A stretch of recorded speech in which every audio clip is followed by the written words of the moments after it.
Hello friends, જય શ્રી ગણેશ. બધાને સ્વાગત છે તમારું મારી ચેનલ ગુજરાતી કિચનમાં.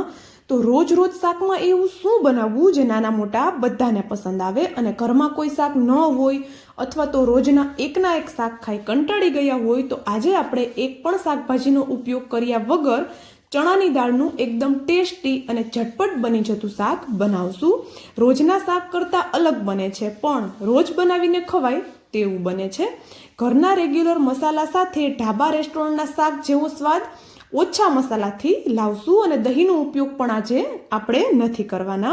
તો ચાલો બનાવીએ ચણાની દાળનું એકદમ જોરદાર એવું શાક.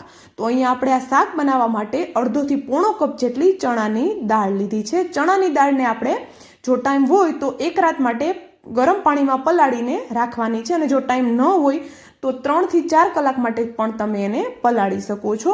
તો જો અહીંયા દાળ આપણી સરસ એવી પલળી ગઈ છે. મેં 3 થી 4 કલાક જેવી દાળને ગરમ પાણીમાં પલાળી રાખી હતી, અને 2 થી 3 પાણીથી હવે આપણે એને વોશ કરી લીધી અને એનું બધું પાણી આપણે હટાવી દીધું છે. અને જો આવી રીતે નખની મદદથી તોડીએ છીએ તો દાળ એકદમ આરામથી તૂટી જાય છે. બસ એટલી દાળ આપણી પલળેલી હોવી જોઈએ. તો હવે આપણે આ દાળને પીસવાની છે. તો પીસવા માટે આપણે અહીંયા એક મિક્સરનું જાર લીધું છે. તો આ બધી દાળ આપણે એમાં પલટાવી દઈએ.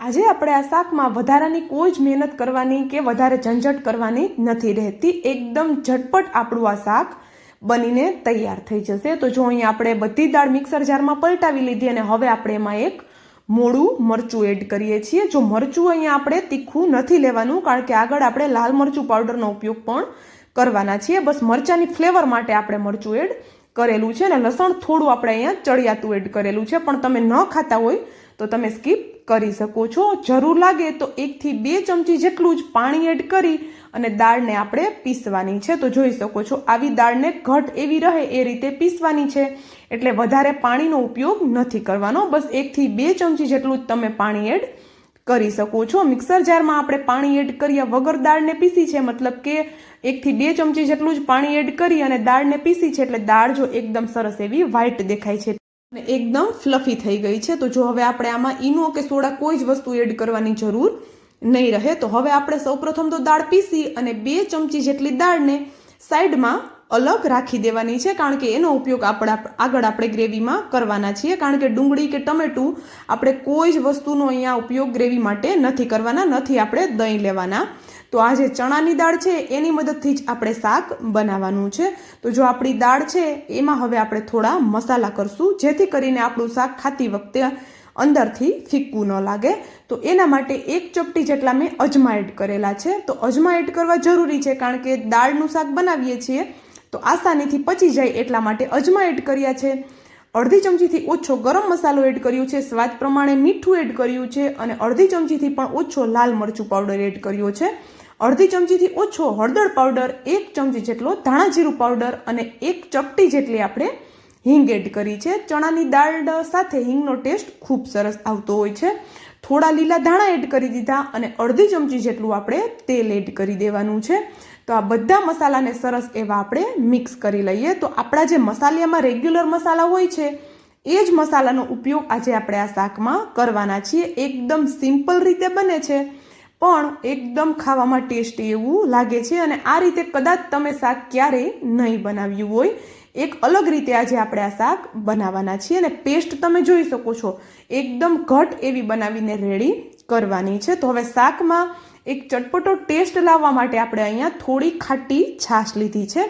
એમાં પણ આપણે થોડા મસાલા કરી લઈએ. અડધી ચમચી જેટલી હળદર એડ કરી, 1 ચમચી જેટલું લાલ મરચું પાવડર એડ કરી, 1 ચમચી જેટલું ધાણા જીરું પાવડર અને 2 ચપટી જેટલી ખાંડ એડ કરેલી છે. અડધી ચમચી જેટલી કસૂરી મેથી એડ કરી દઈએ.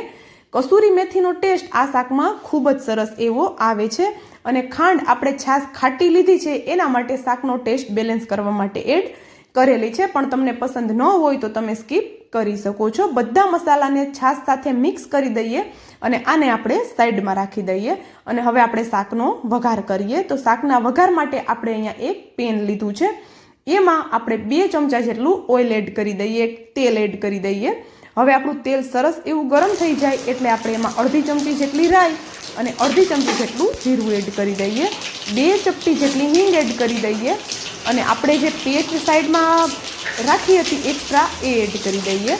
તો આજે આપણે જે શાક બનાવીએ છીએ એમાં ડુંગળી ટમેટાનો કે દહીંનો ઉપયોગ ગ્રેવી માટે નથી કરતા, એટલા માટે આપણે જે પેસ્ટ બનાવી છે એ પેસ્ટથી જ આપણે આ શાકની ગ્રેવી બનાવવાની છે.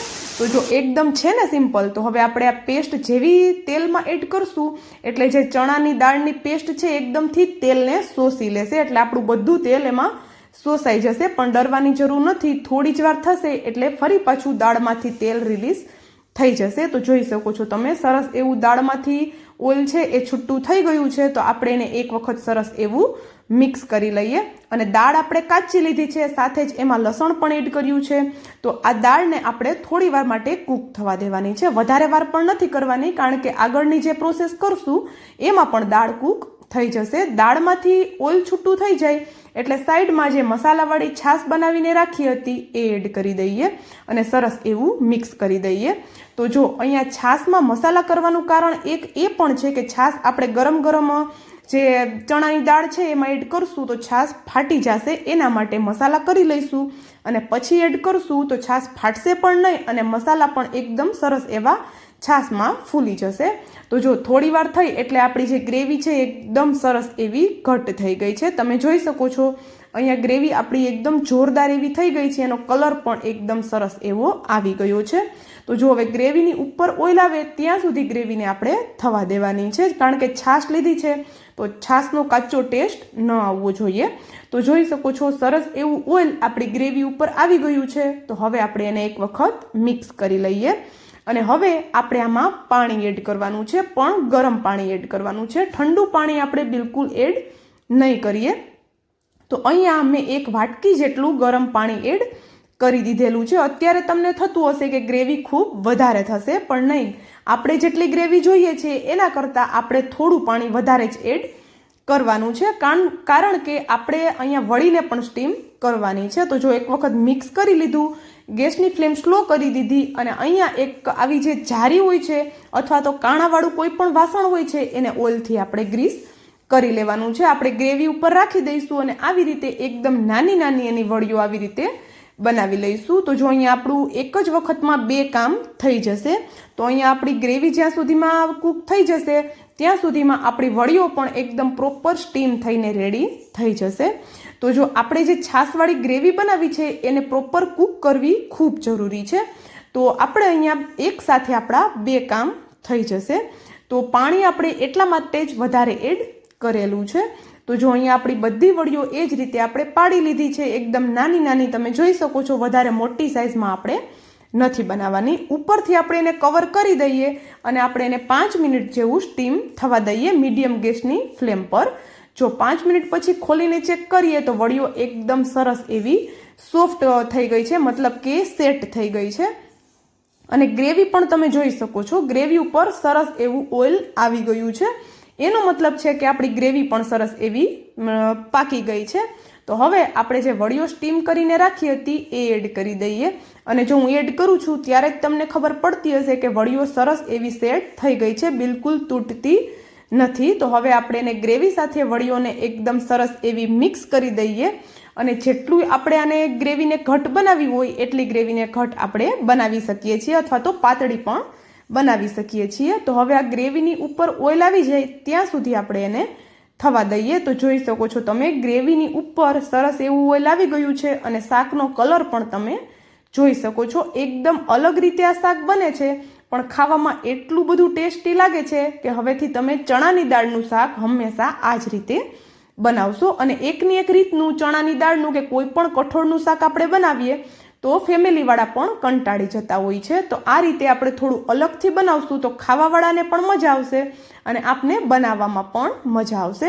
અને હા, જો અત્યાર સુધીનો વિડીયો જોયો હોય અને મારી મહેનત થોડી પણ પસંદ આવી હોય તો પ્લીઝ વિડીયોને એક લાઇક, અને જો ચેનલ પર નવા હોય ને તો જલ્દીથી ચેનલને સબસ્ક્રાઈબ કરી દેજો અને સાથે જ બાજુમાં આપેલા બેલને પણ પ્રેસ કરી દેજો, જેથી કરીને આવી જ નવી નવી રેસીપીની નોટિફિકેશન તમારા સુધી પહેલાં આવે. અને મને કોમેન્ટ કરીને જરૂરથી જણાવજો કે તમને આ ચણાની દાળના શાકનો વિડીયો કેવો લાગ્યો. તો જો અહીંયા હું તમને વડી તોડીને પણ આગળ બતાવું છું કે એકદમ સોફ્ટ આપણી વડી બની છે. આપણે અહીંયા બિલકુલ સોડાનો ઉપયોગ નથી કર્યો તો પણ. તો ચાલો, આપણું અહીંયા એકદમ ચટપટું શાક બનીને રેડી થઈ ગયું છે. And thank you for watching.